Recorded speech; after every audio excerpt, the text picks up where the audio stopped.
achievement is it for Nepali cricket, you think? Well, I'm gonna put it in the words of a taxi driver who brought me to the ground today. He thinks it's not just the biggest achievement in cricketing or sporting history. He thinks it's one of the biggest days in the history of the country. That's what this means, to go and play against the two giants of world cricket, India and Pakistan. Nepal, this is the start of something incredibly special. Monty Desai, how big of an impact do you think he has had in this team? It's kind of hard to overstate, isn't it? They have lost one game since he arrived.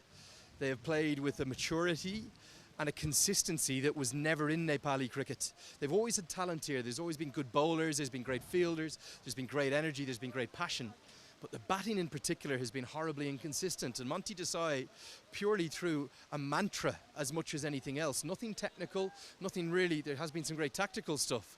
But it's more being that he's got the mental side of the game. He's conditioned these boys as to how to manage occasions like today. And we saw that at 22 for 3 today.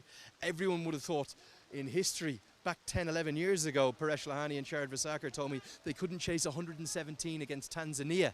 Today against UAE with 25, 30,000 people here, they chased it comfortably. Our players most of the players are under 25. And now when we think of playing against India and Pakistan, we're the underdogs. So these players are only going to get better with time. So do you think with our, let's say 4 years, 5 years, we can actually compete with these teams? I couldn't agree more with you. I really think Nepal is at such a similar stage to where Ireland was maybe a decade ago or maybe 9 years ago, as they were just starting to dominate associate cricket and just starting to make that surge for test status. The additional thing about Nepal that they have is they have the 12th player.